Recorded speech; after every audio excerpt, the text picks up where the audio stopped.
Good afternoon and well done for hanging in here. You're here, you're almost there.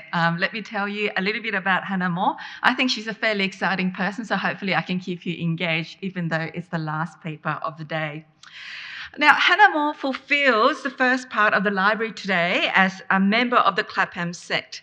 But other people actually have talked a little bit more about her connection to New South Wales. I actually haven't found very much about her own interests, but she has influence obviously through her education, which I'll talk about in a little bit more detail. I'm going to spend today giving you guys a brief biography of her life, and I think that you'll see that her life picks up threads from many of the other things that people have said throughout the day about her and her life and her interests. She wore so many hats in her lifetime, so I tried to condense it into 4 different areas. But I think what's really important for us to remember as we consider the different aspects of her life is that the thing that held it together, the thread that held it together, was her deep faith in evangelicalism. Her faith shaped her life, and she worked hard to change the society that she was living in for the glory of God.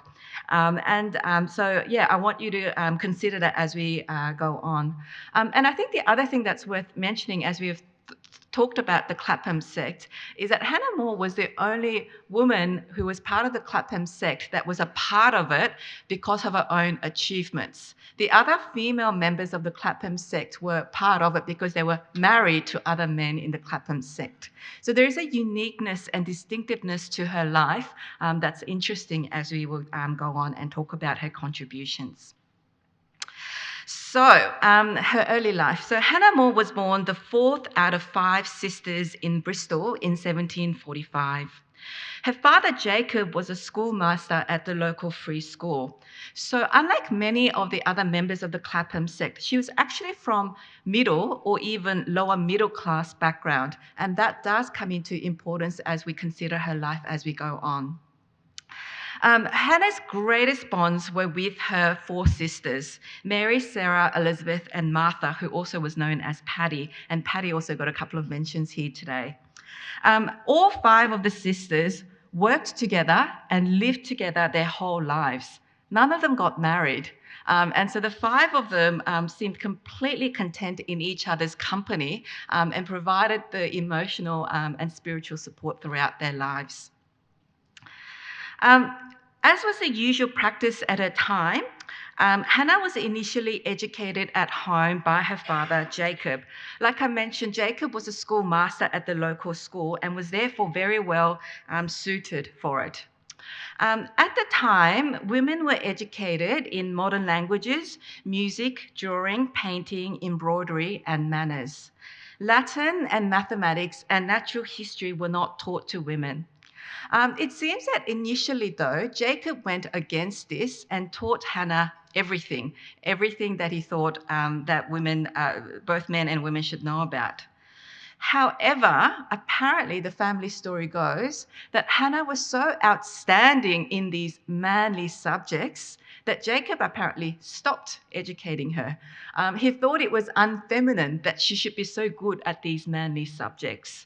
And the family story goes that her mother actually had to beg Jacob to keep educating her. And so she was actually sent to a tutor from the Bristol Baptist Academy to finish her education, but notably without Latin and mathematics. The tutor was apparently so impressed with Hannah and said that she was the most brilliant student that he had ever had. But even though she was a brilliant student, she actually was unable to go on to any further studies beyond the tutoring and the limitation in her subjects. If you think about the events at the time, university was out of the question for women. University was offered to women well into the 1800s, which was well beyond her time. So this uneven and stilted education had a lasting impact on how she saw education and opportunities that were offered to people. She wrote a book later in her life about the limits of education offered to women in 1799, which was called Strictures on the Modern System of Female Education. And in this book, she fiercely argued against the belief that women and slaves were less than intelligent than the European man. She said that unless that they were given access to the same education, to use them to measure against the white man was wrong. She really empathized with anybody that was denied an education, and she spent her life offering education to people that were excluded at the time, namely other women and people from working class backgrounds. So, what was Hannah to do with her limited education and from her middle class background? In 1758, Mary, the oldest of her sisters, opened a school for girls in Bristol. Given that they were from a modest background without dowries, one of the only career paths available for them was teaching. The school was an immediate success. Apparently, they were very good at running schools. More famous sisters at the time had opened schools but were less successful, namely Wollstonecrafts and Brontes had both tried to run schools but closed after a few years. But the Moore Sister School was an immediate success. They were able to expand and move to a more affluent area, and together the sisters ran the school for 30 years until they retired and handed over the operations to a protege. Hannah initially started there as a student and then became a teacher. She was apparently a very engaging and lively teacher, different from the rote learning style that the teachers were using at the time. She wanted the students to use their imagination, and she rewrote Bible stories so that the students would be deeply interested. She said that her aim was for her students to see Christ walking on the waters of the River Thames.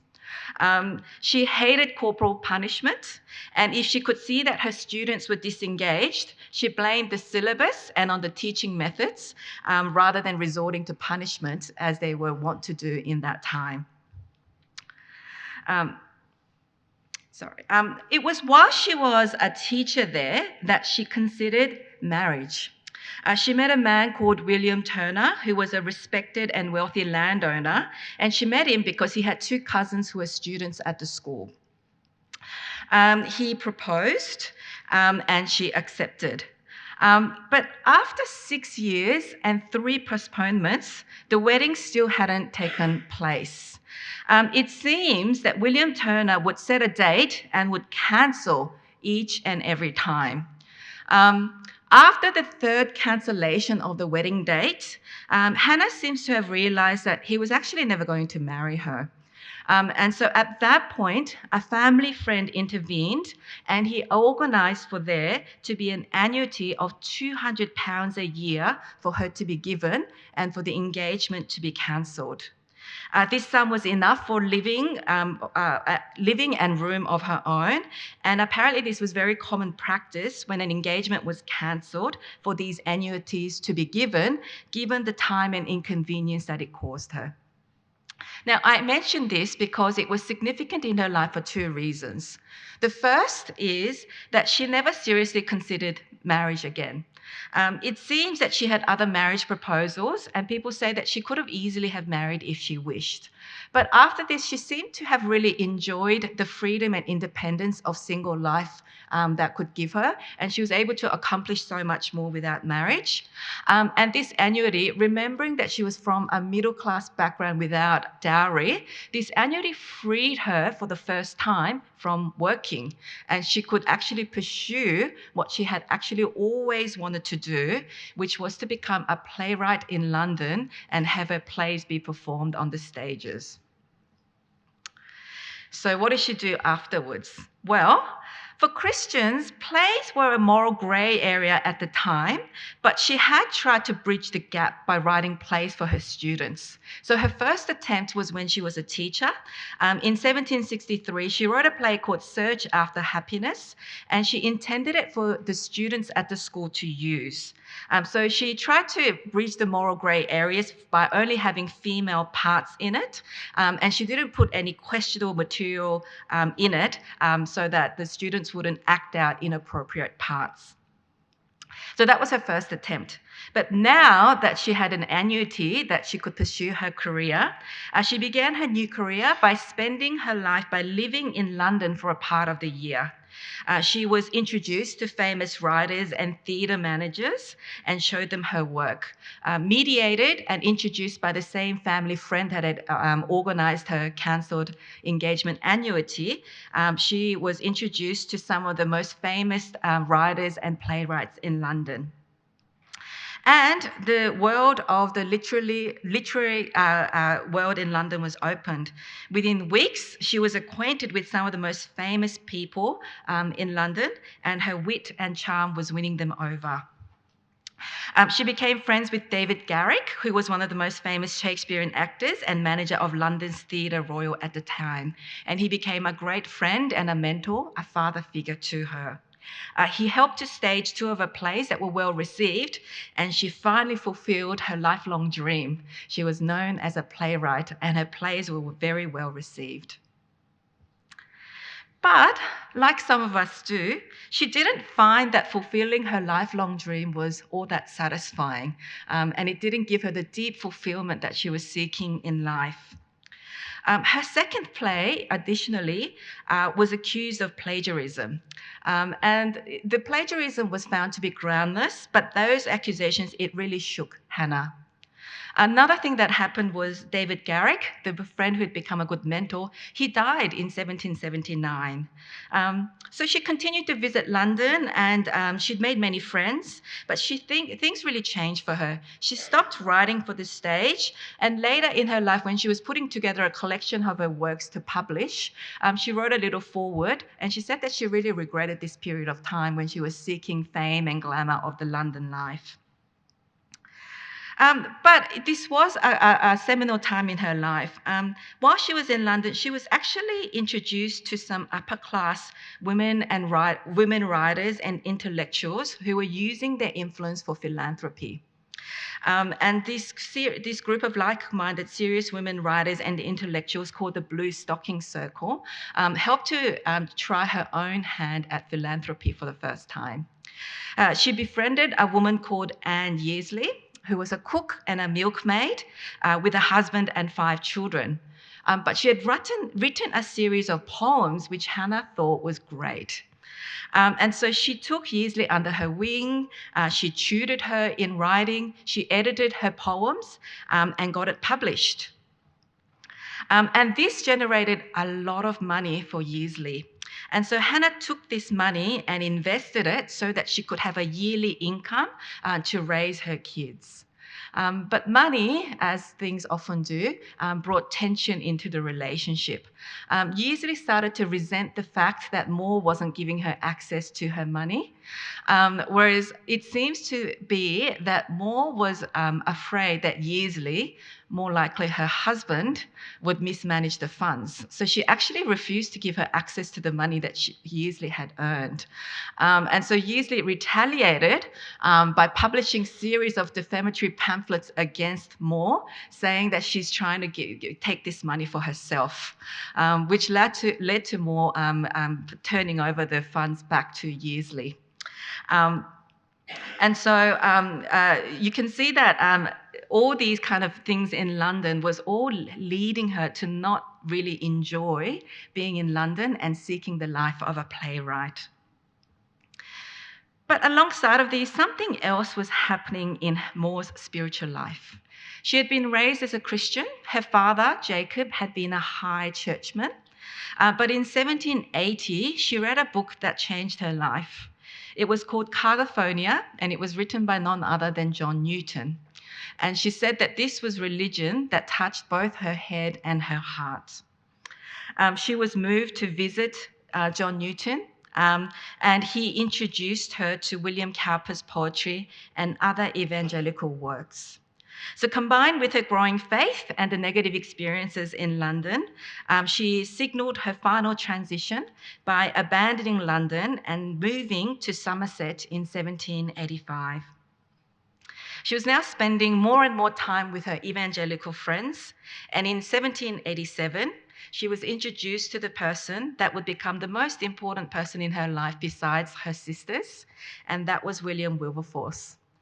He was more than a decade younger than her, but they were both deeply impressed with each other's faith, charm, and intelligence. They collaborated on major projects for the rest of their lives, and much of what is known about her is through the letters that they wrote to each other, which contained a lot of warm and enduring friendship that underlined all of their projects. And so the first major collaboration for Moore and Wilberforce, of course, the abolition of slavery. Slavery was accepted as an economic necessity at the time, and it was deeply embedded in society. Now, Moore had already been engaging in abolition independently. It wasn't just with Wilberforce. She'd met naval captains that had worked on slave ships, and she had heard of how appalling the conditions were on the ships. She was carrying around plans of how densely packed a cargo hold is on a slave ship with slaves. And she would go to these elegant dinner parties with her upper society friends, and she would whip it out and she would put it in front of them, and she would show them how immoral it was that people were suffering on these slave ships. She also used her theatrical contacts to show an anti-slavery called Orinoco, which had a slave as a central character, and it was a deeply sympathetic play. She was campaigning for upper classes not to use West Indian sugar, which was produced directly by slavery. But perhaps her biggest contribution was that in the lead up to William Wilberforce presenting a bill to limit the number of slaves carried in ships in 1788, she published a poem called Slavery. The poem was a vivid description of mothers and fathers in Africa being violently ripped away from their children, villages laying in ruins, and lives in tatters as a direct result of slavery. As well as painting an appalling picture of slavery, it was actually groundbreaking in how it described Africans. At the time, people were describing Africans as homo monstrous, naturally inferior to Europeans. Even Christians were describing slaves to be the cursed children of Ham from Genesis, designed to serve the white men. But Moore in her poem displayed what can only be a biblical understanding of anthropology. Her poem took the view that Africans were people exactly like herself, able to feel and experience the same things.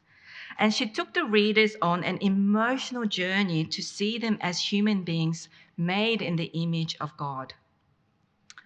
Her poem is very long, but I thought I would read a section of it so you can see how she was describing the people there. Perish the proud philosophy which sought to rob them of the powers of equal thought. What does the immortal principle within change with the casual colour of a skin? Does matter govern spirit, or is mind degraded by the form to which it's joined? No. They have heads to think and hearts to feel and souls to act with firm though erring zeal. For they have keen affections, soft desires, love strong as death, and active patriot fires. And so by the time slavery was abolished, it became fashionable to think that slavery was immoral, which is so different from where they started out. And this poem would have no doubt directly contributed to this shift in thinking. This poem stopped William Cowper from attempting to write a similar poem because he didn't think he could do any better. David Livingstone read this poem almost a century later, and it sparked in him the desire to be a missionary in Africa. And as we know, abolition took a long time. It was slowed down by the French Revolution and people's nervousness of anything that could destabilise society. But Moore continued to publish tracts on anti-slavery throughout, even when they lost their initial momentum on abolition. As you know, slavery was abolished in 1833. It's actually 1833 was the same year that both Wilberforce and Moore died. Both of them died within weeks of each other after hearing that slavery had been abolished. Second major collaboration was as an educator. In 1789, William Wilberforce came to stay with the Moore sisters at Cowslip Cottage where they were living. Apparently, he came in a bit of a blue, depressed mood, and so they sent him away to spend the day in Cheddar and to take in the views. But William Wilberforce, instead of taking in the great views, came back very distressed because he saw the poor living conditions of the local villagers in Cheddar. He had a proposal for them. He asked the Moore sisters to open a Sunday school. Not a program run during church times for children, as we now think about when we hear the term Sunday school, but a charity school that operates on Sundays because children worked during the week back then, working class children, but a school designed to teach the working class children basics of reading and manners. Wilberforce offered to finance the operation if the Moore sisters would take the trouble of running the schools. Over the next 10 years, Hannah and Martha, also known as Paddy, would set up a series of schools in the Mendip area. I've got a whole list of them up there, beginning with Cheddar. The schools were very successful in varying levels. The great schools of Cheddar, Shipham and Nelsey, they survived into the 20th century until they were absorbed into the state school system. But setting up the schools was not easy. She would go into the village and firstly convince the farmers that had a lot of the ownership of the working class and convince them that opening up the school would actually be good for them. She would say, if we educated the working class, they're going to stop robbing the orchards or poach on their land because they'll be just better people. And after she had convinced the farmers, she would find a room or a barn and she would convert them into a school, and that she would appoint a teacher to live in the village and teach there. The curriculum consisted of reading, especially the Bible and the prayer book, basic arithmetics, manners, and other life skills.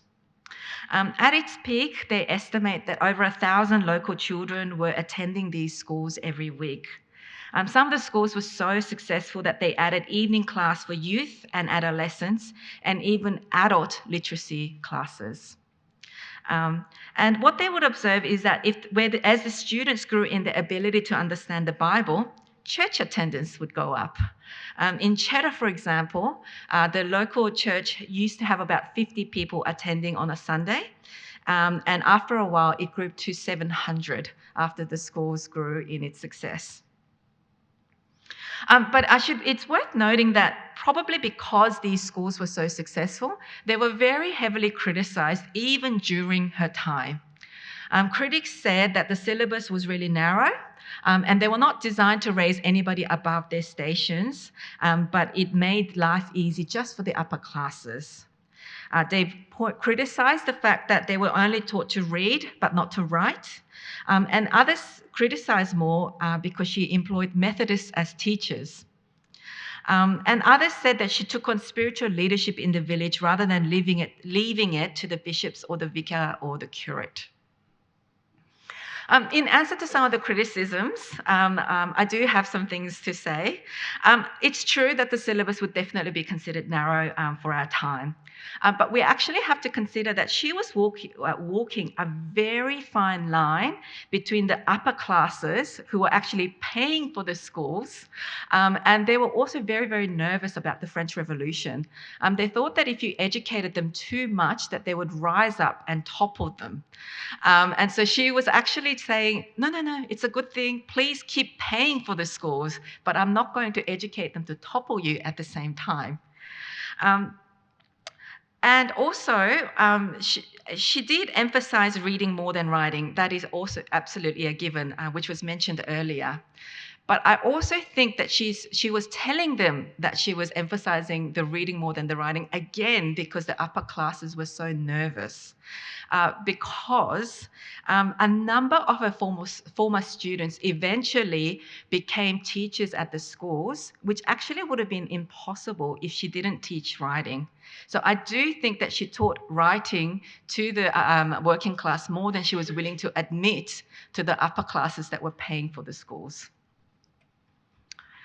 And she actually made no secret of the fact that she cared for the salvation of the villages. That's why she was running them.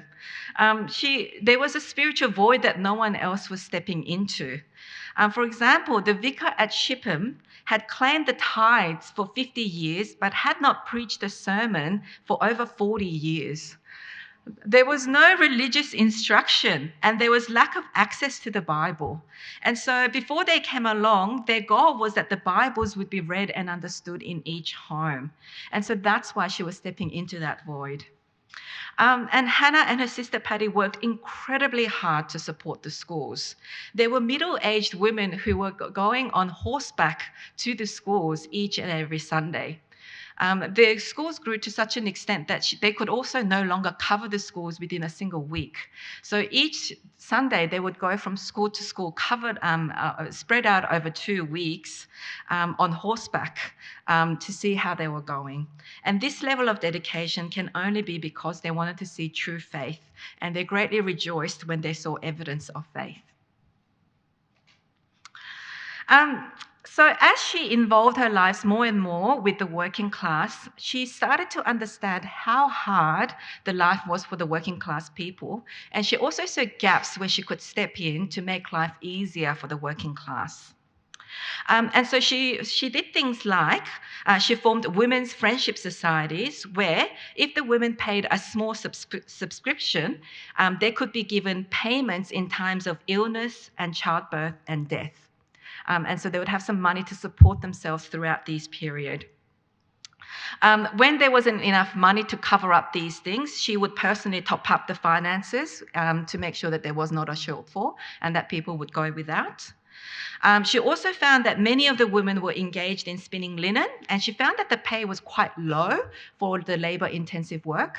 And so she did some research and she found out that if they were spinning wool, they'd be paid twice as much.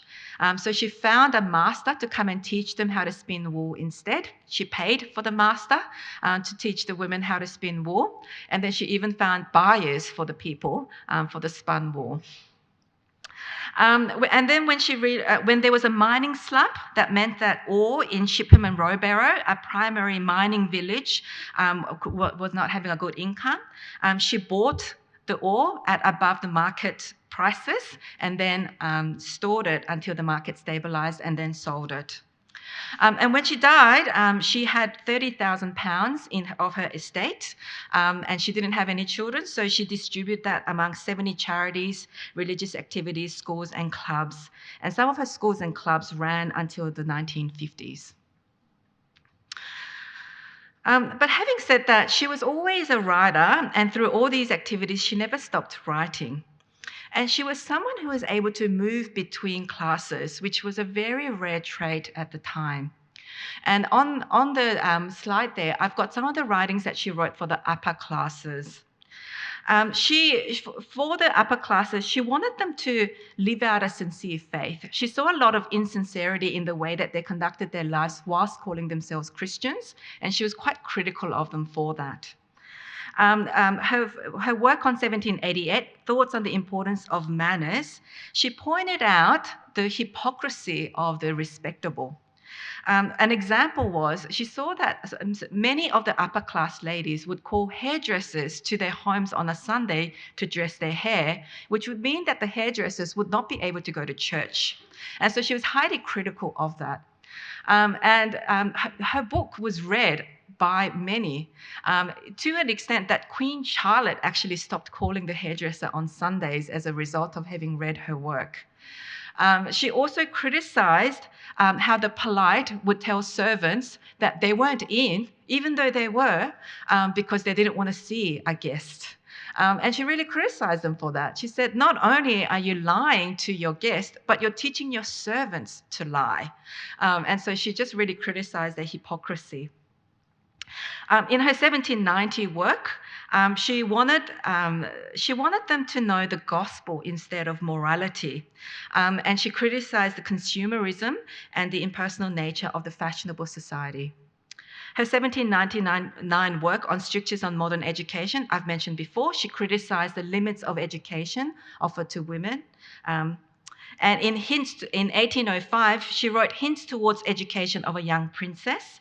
She was really hoping that the future monarch, Charlotte Augusta, would read this book. And she wanted her to have a classical education as well as having a good Christian character. And there is evidence that Princess Charlotte was read the book multiple times, but apparently she really hated it and thought it was boring.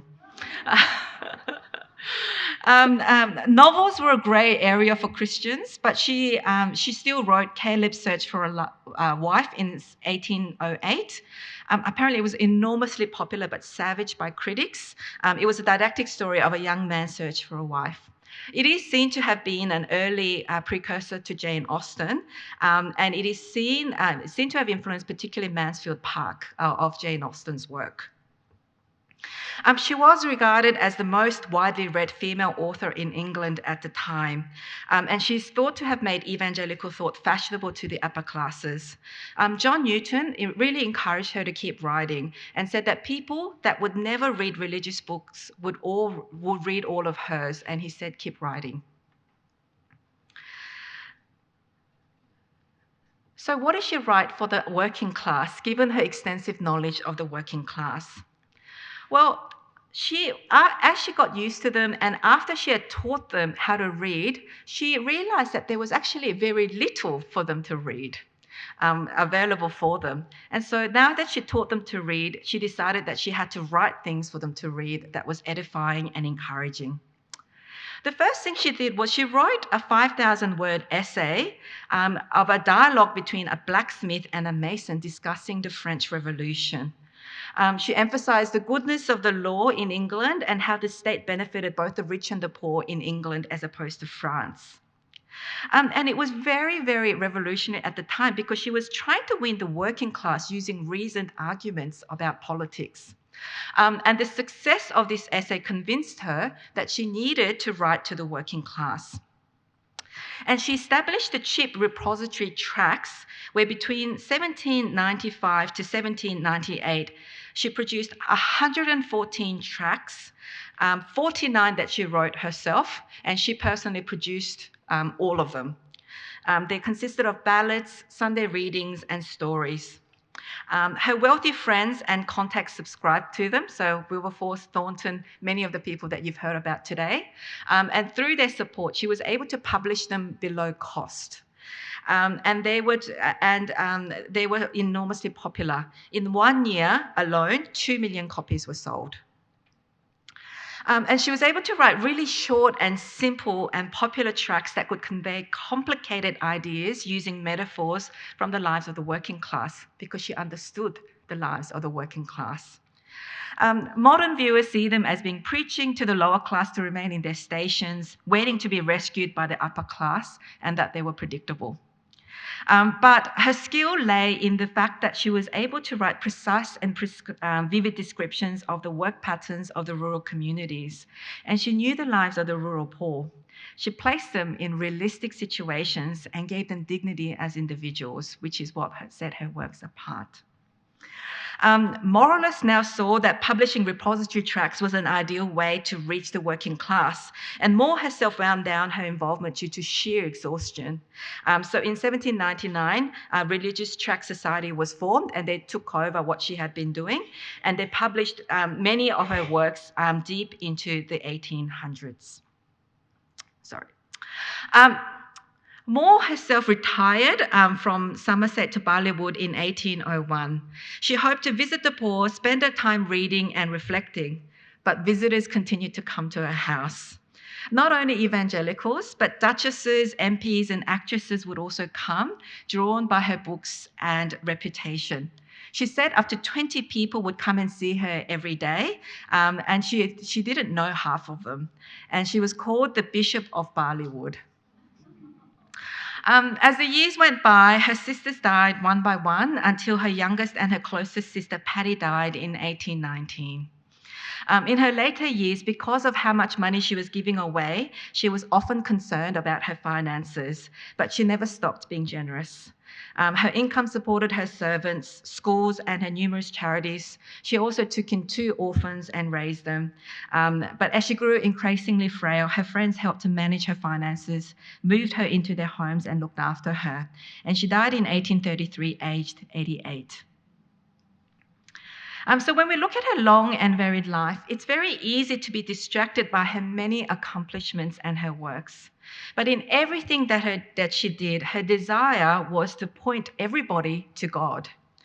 And as we finished up, I thought it would be great to remind ourselves of her faith and read one of her religious poems, which reminds us of where her hope lay. The poem is called Here and There. Here, bliss is short, imperfect, insincere, but total, absolute, and perfect there. Here, time's our moment, short our happiest state.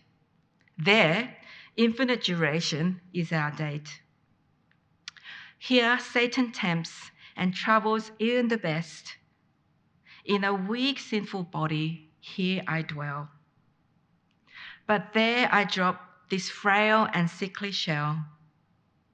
Here my best thoughts are stained with guilt and fear, but love and pardon shall be perfect there.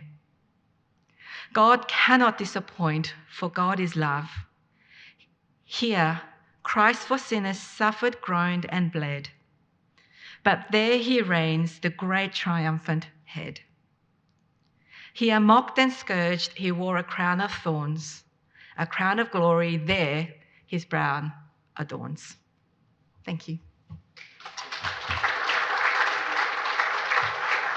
Thanks very much, Susan. There's one question, Susan, that is, I'll let you do the drink first. It's a good poem to finish up with on the day. I thought for the day we've had today, that works really nicely. The question is, are there any links with Hannah More to Australia, maybe her tracts? That's the question. There could be. I'm not sure if her tracts actually were published or got here. But I think some of the links that we've seen today is that the way that she ran her schools and the syllabus was taught to was a model for some of the convict schools here. So I think that's probably her strongest link. That's amazing. I'm going to throw one last question, then I'll let you go. Yeah. What about Hannah More's life? What's something that you found to be really inspiring about her life? Yeah. Well, I think, I think as a single woman myself, to see the way that she used her singleness to be able to be involved in so many different kind of areas of her life. And I think the support that she had from her friends, Wilberforce and Thornton and others, alongside of her sisters, she was a very contented and happy woman. Yeah. Brilliant. Thanks very much. We just thank Susan again for her paper and for answering those questions.